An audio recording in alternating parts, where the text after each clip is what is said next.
で、ドカティ、まあなんかバイク、すべてのバイクに言えるんですけど、バイクのプリロードですね、ここ。これリアショックいいっすね。オーレンジついてて羨ましいんですけど、リアショックの、ここのプリロード、バネのテンションですね、このスプリングのテンションの部分をですね、ちょっと緩めてあげると、もう一つ足つき、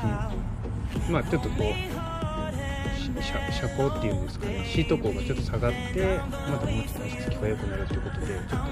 とやってみようと思います。一応傷がつかないように、ドライバーの先ですね、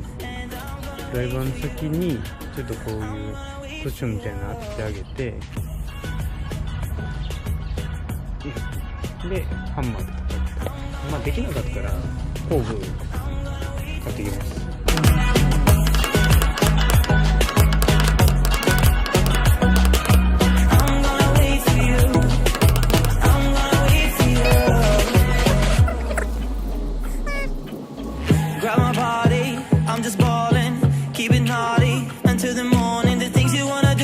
どれぐらい緩めるかっていうと、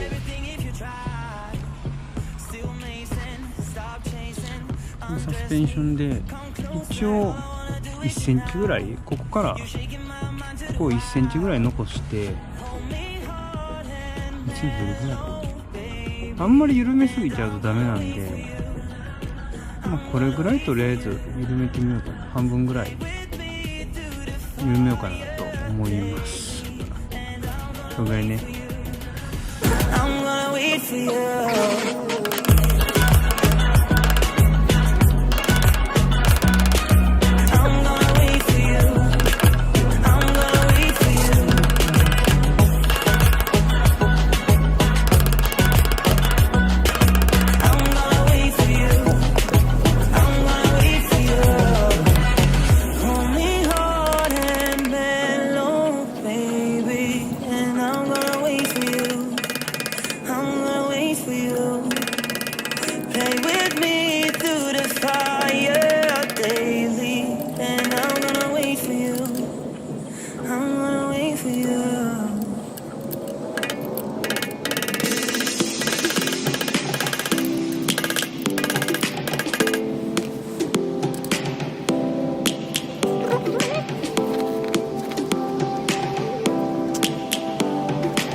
見てもらおう。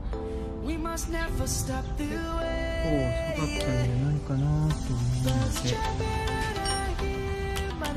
とりあえず足つきはこれで完成です。折れたレバーの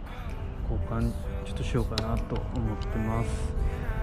そうですよね。倒しちゃったんでね、僕じゃないんですけど、倒しちゃったんで、やっぱ折れるんですよね、これ。なんで、今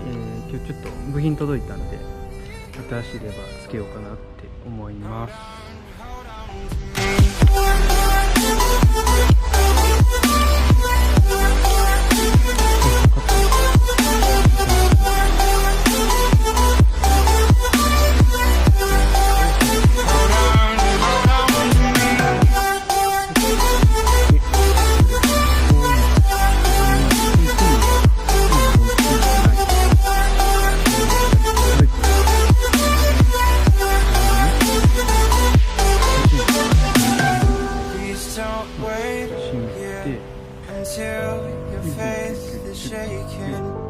There's a whole lot of good on your mind and on my mind, and I know